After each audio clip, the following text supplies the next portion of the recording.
নমস্কার বন্ধুরা, আমার চ্যানেল ডাইন উইথ বেঙ্গলি মমে সকলকে স্বাগত জানাই। নিয়েছি মৌরলা মাছ, যেটাকে হালকা করে নুন ও হলুদ গুঁড়ো মাখিয়ে ম্যারিনেশন করে নিয়েছি। কড়াইয়ে দিয়ে দিলাম সর্ষের তেল। তেলটা গরম হয়ে গেলেই একটা একটা করে মৌরলা মাছগুলোকে দিয়ে দেব। মৌরলা মাছের দু পিঠি লাল লাল করে ভেজে নিয়ে তেলটা একটুখানি ঝরিয়ে নিয়ে কড়াই থেকে তুলে নেব। মাছ ভাজা তেলের মধ্যেই ফোড়নের জন্য দিলাম গোটা জিরে, একটা গোটা তেজপাতা ও কাঁচা লঙ্কা। ফোড়নটাকে হালকা করে নাড়াচাড়া করে নিয়ে দিয়ে দিলাম পেঁয়াজ কুচি। পেঁয়াজ কুচিতে যখনই ব্রাউন কালার এসে যাবে, একটা আলুকে আলু ভাজার চেয়ে একটু মোটা মোটা করে কেটে নেব, দিয়ে কড়াইয়ের মধ্যে দিয়ে দিলাম।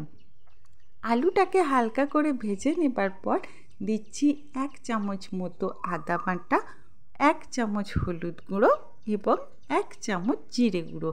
একটা টমেটোকে কুচিয়ে রেখেছিলাম, কোচানো টমেটোও দিয়ে দিলাম।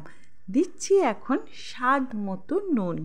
নুন দেবার পর সমস্ত মশলাকে ভালোভাবে কষিয়ে নেব, যতক্ষণ না মশলার কাঁচা গন্ধটা চলে যায়। মশলার কাঁচা গন্ধ চলে গেলে দিয়ে দিলাম প্রয়োজন মতো জল।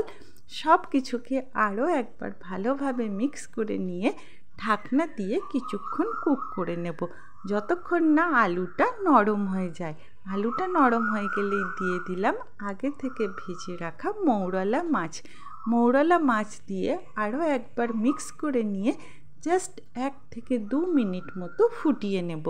যখনই মাছের ঝোলটা টকবক করে ফুটে যাবে, ওপর থেকে ছড়িয়ে দিলাম একটা কাঁচা লঙ্কা।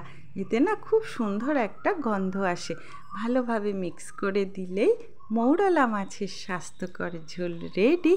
আমি গরম গরম ভাতের সাথে সার্ভ করে দিয়েছি। Just prepare it and enjoy. রেসিপিটা ভালো লেগে থাকলে একটা লাইক অতি অবশ্যই করবে, এবং চ্যানেলে নতুন হয়ে থাকলে please do subscribe my channel dine with Bengali mom. Thank you.